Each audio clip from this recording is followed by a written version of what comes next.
Ladies and gentlemen, you're about to listen to the final episode of After Eleanor Died, a thrilling original tale created by Bishop Auckland Theatre Society, interwoven with 4 Victorian ghost stories. So, turn out the lights, turn up the volume, and don't look too closely at the shadows.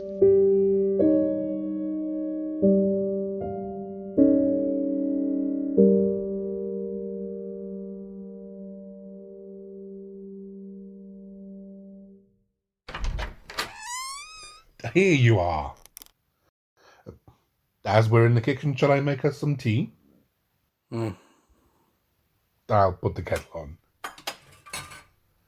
It's the skeptics you have to convince, not me. I don't care about them. Aren't you one of those doubters? You mentioned Marley's ghost jumping out at me. I think he may have done once. You've seen something. Was it Eleanor? It wasn't in this house. I find it difficult to explain. Why have you never told me? I believed at the time it made me question my sanity. You were confused, maybe. Not insane. There are some who would argue that point.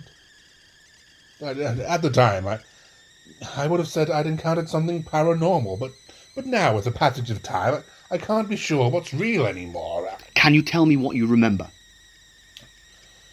Well, Sarah and I were visiting her sister. Sorry. I'll leave out the trivial details. Suffice it to say, we were in Yorkshire for a few days. I'd gone for a walk in the late afternoon, and I came across what could have been mistaken for the entrance to Hades. A deep railway cutting, a great dungeon, made of moss-covered stones that constantly dripped. The chasm sat below me, terminating in a black tunnel that looked as if it was trying to consume a nearby red light. As I stood gazing down, a figure appeared from a signal box. I called out, "Hello, below there!" Remarkably, he didn't look up, but turned and looked down the railway line towards the red light. "Hello, below!" This time he raised his eyes towards me. "Is there any path by which I can come down and speak with you?" "All right, thank you." The cutting was extremely deep, and I made my way down carefully. "I'll wait here until the train passes."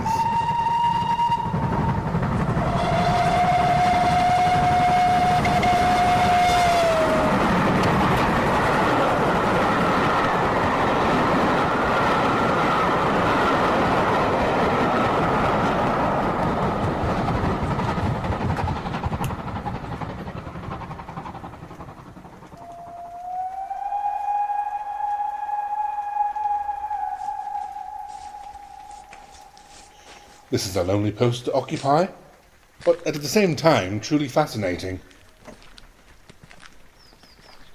I should think a visitor is a rarity in this cutting, but not an unwelcome one, I hope.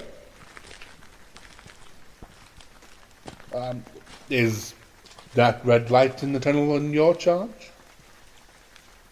Don't you know it is? You looked as if you were frightened of me. I was doubtful about whether I'd seen you before. Where? By the tunnel entrance? Yes.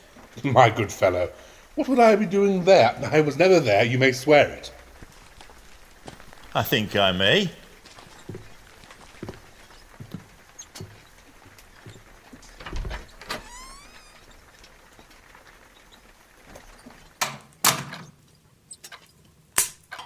The fire is a comfort you'll find welcoming. Yeah, tea, thank you. Have you many duties? Exactness and watchfulness are the main duties required of me. I can't imagine there's much in the way of labour down here. Mostly trim the lights, change the signal.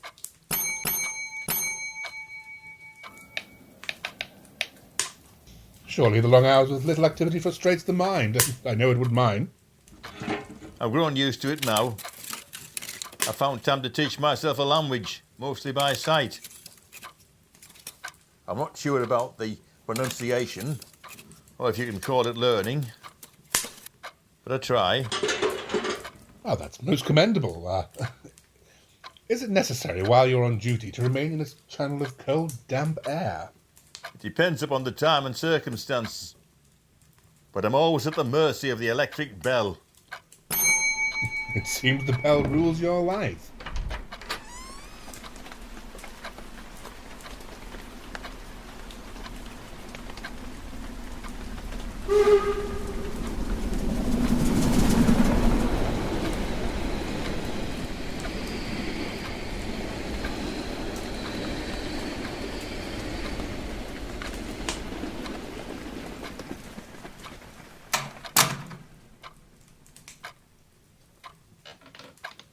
I was once a student of natural philosophy. Many years ago it was. But I'd run wild, thinking so low I could never rise again. So I've made my bed. It's far too late in my life to be able to change the way I...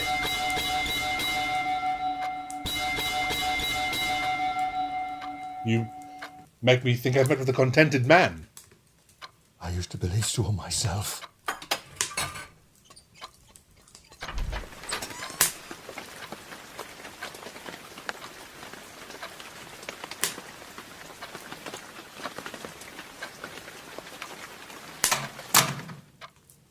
What seems to be the trouble? It's very difficult for me to explain, sir. I will try to tell you if you make another visit. I should like to make another visit. When shall we say? I shall be on again at 10 tomorrow night. Shall we say 11 then?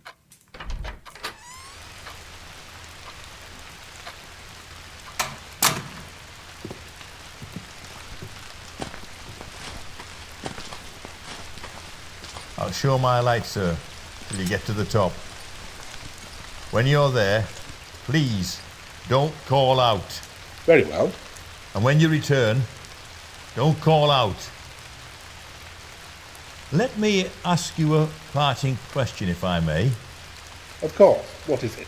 What made you shout out earlier, "Hello, below there"? Heavens knows I cried something like that. No, sir. Those were the exact words. I said them because I saw you below. For no other reason. What other reason could I possibly have? You had no feeling they were conveyed to you by some other force? No. I'll bid you good night, sir. Good night.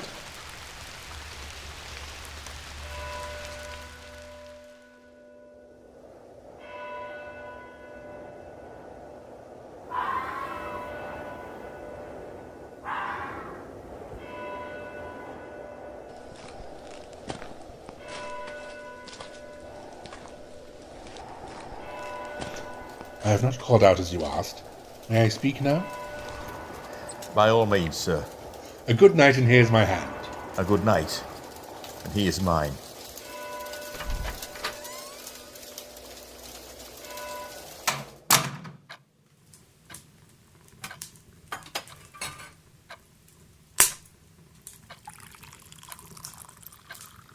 I've made up my mind, sir, that you shall not have to ask me twice what troubles me.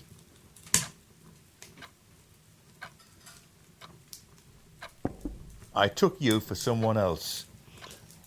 Who? I don't know. Someone like me. I never saw his face, but he cries out. His left arm is across his face and the right arm is waving in front. For God's sake, clear the way.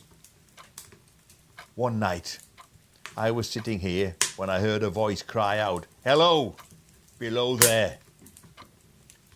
I stood by the window and I saw someone standing by the red light near the tunnel. It cried out, "Look out, look out!"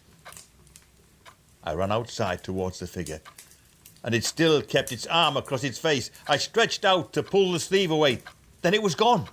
Into the tunnel? No, there was nobody there. I telegraphed both ways. An alarm has been given. Is anything wrong? And the answer came back, "All's well." Sometimes people suffer a deception of the senses. Perhaps you're more prone, enclosed as you are in this vast vault. And as to the imaginary cry, listen to the wind and how it plays amongst the telegraph wires. Within 6 hours an accident happened on this line, and within 10 the dead and wounded were brought along the tunnel. It is a remarkable coincidence. Oh, there is still more to tell. Oh, please, forgive my interruptions. 6 or 7 months had passed. One morning, I was standing looking towards the red light, and I saw the spectre again. Did it cry out? No, it was silent. It stood with both hands before its face, like the angels that stand mourning over tombs. Did you go up to it? I sat down. When I looked again, the ghost was gone. But nothing came of this. That very day, a train came out of the tunnel. At a carriage window, people were waving furiously. I saw it just in time to signal the driver to brake. A young woman had died in one of the carriages. They brought her in here and laid her on the floor. Now mark this, sir. The spectre returned a week ago. At the red light? Yes. What does it do? It raises its arms like I showed you. For God's sake, clear the way!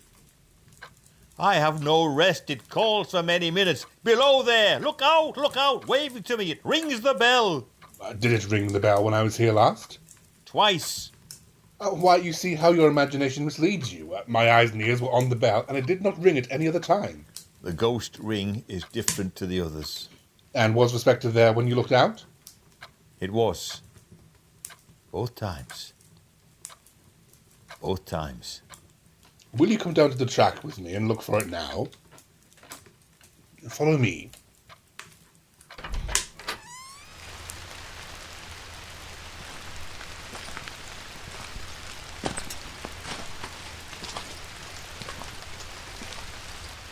Do you see it? Do you see it? No. It's not there.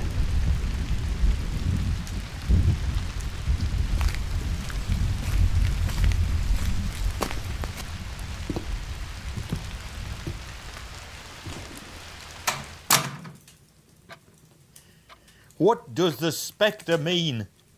I'm afraid I don't know.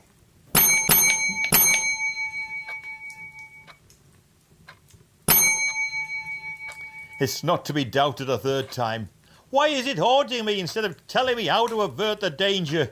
Setting aside all question of reality regarding the spectre, you must consider that through these appearances you have discharged your duties in a conscientious manner.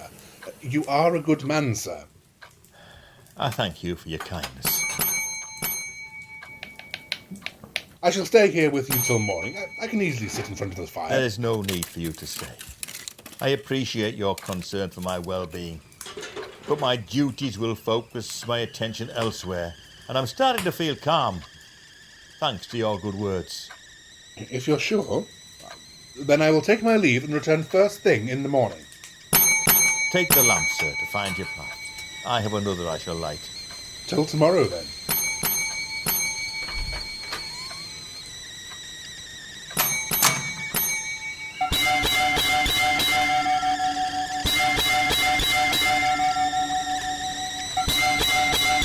No, stop!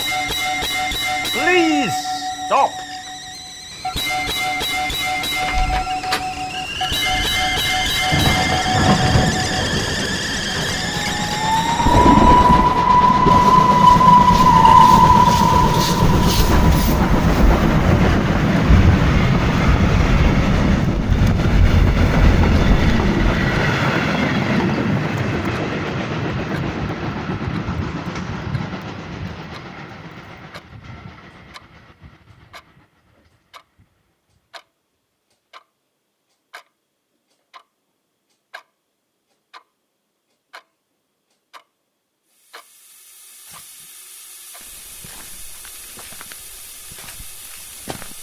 What's the matter?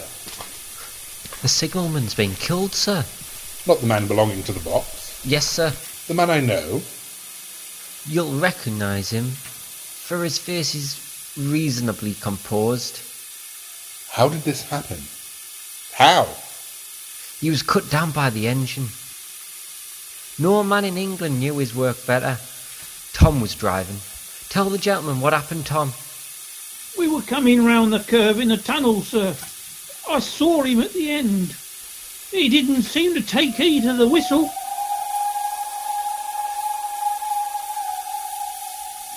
We were running down on him and I called as loud as I possibly could. What did you say? Oh, it was dreadful, sir. What did you say, damn it? I put this arm over my eyes and this one in front and I waved at him and shouted, "Below there! Below there! Oh, look out! For God's sake, clear the way!"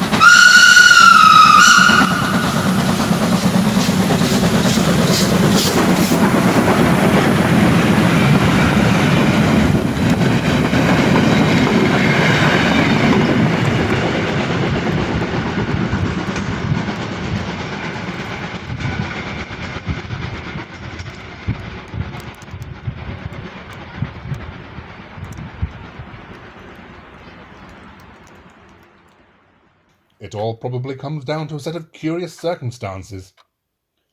The driver had repeated the signalman's words and actions, but had also repeated the words that I had uttered to no one but the signalman. Remarkable. I would have sworn, on any oath, that a supernatural power had appeared before the signalman, that it was tormenting him, affecting his thoughts. I feel the poor wretch just needed help, but well, it's all irrelevant now.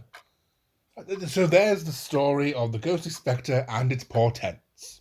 And a possible answer. Answer to what? To my spectre. What do you mean? I can see from your tale that Eleanor's death may have clouded my judgment. Like your signalman, my mind is also being haunted. You still believe that the ghost of Eleanor is in this house, don't you? Maybe my reasoning was clouded by something else. Maybe I was reading too much into events. What are you saying, Charles? You're tired and need to rest. I'll ring for Mrs. Henderson. What are you hiding from, Charles? I'm not hiding anything.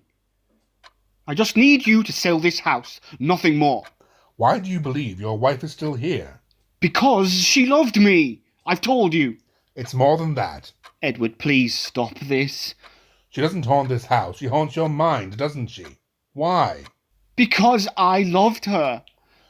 I watched her cry every day. What did you do, Charles? What did you do to Eleanor? If you love someone beyond words, you would do anything for them. Absolutely anything. Oh, sir, something terrible has happened. Oh, what is wrong, Mrs. Henderson?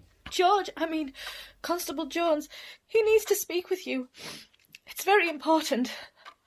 I can't. Has something happened to Mr. Henderson? It's not him I've come about, sir. No, he's fine.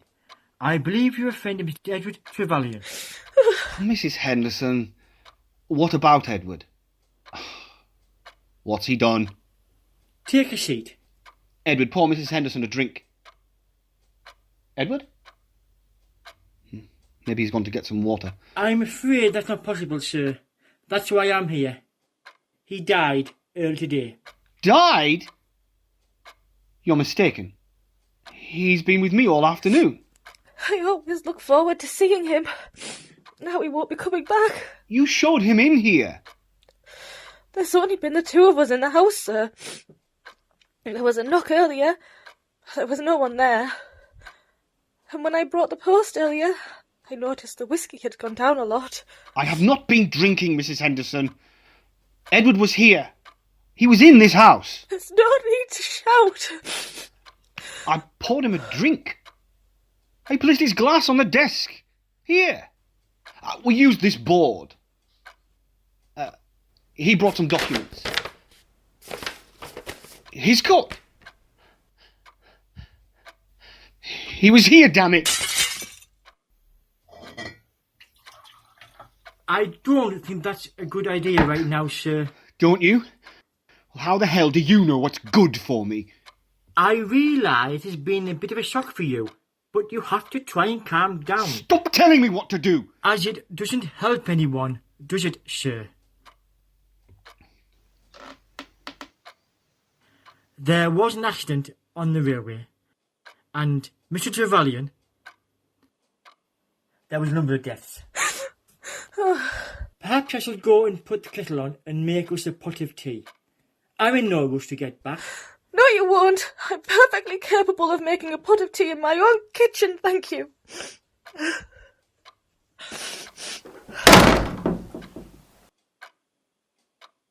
I'm very sorry, sir. Mr. Trevelyan's wife hasn't been informed yet. As you're good friends, we thought perhaps you would... You'll be all right while I go and give Miss Anderson a hand with the tea. Make sure she's all right. Yes, right. Well, I'll be back shortly.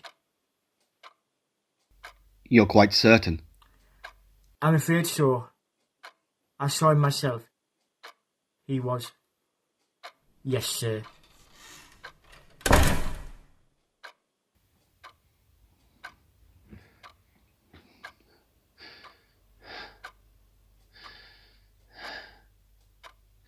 To Edward. Wherever you may be. Is that it then? Ghosts are only in the mind. Something we want to believe. Or just swimming at the bottom of a full glass of whiskey. I don't believe you're just a 12-year-old single malt whiskey, Edward. You were here, damn it. I held your hand. My friend's hand. These stories aren't true and you're not a ghost. Is that what you want me to say, Edward? Ghosts don't exist. After Eleanor died, there was nothing. No ghost. Only a whiskey glass in my hand. To the peace I gave you, my love.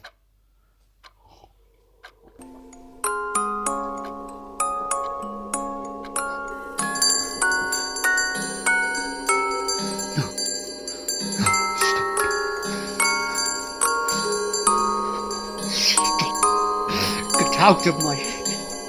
Get out and leave me alone.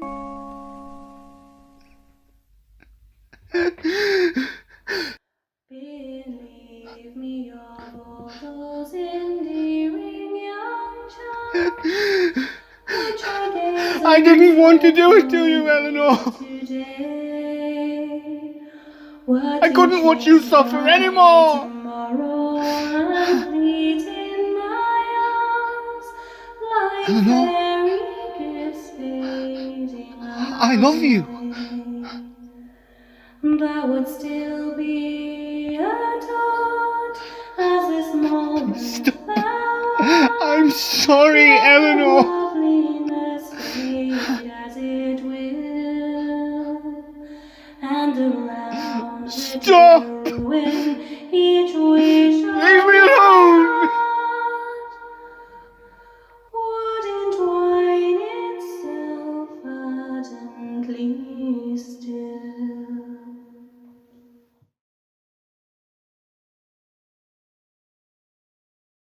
You've been listening to After Eleanor Died, written and directed by Malcolm Stamp, edited by Charley Stamp, and performed by Graham Rispin, Josh Railton, Rob Burry, Jamie Walker, Malcolm Stamp, Jade Carney, Simon Huntington, and Charley Stamp.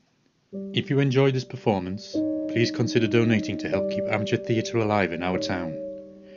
You can do this by visiting bishopaucklandtheatresociety.co.uk/audio dramas. Thank you for your generosity. You can listen to this series again for free at any time by visiting Bishop Auckland Theatre Society's Facebook page or their website. Thank you for listening.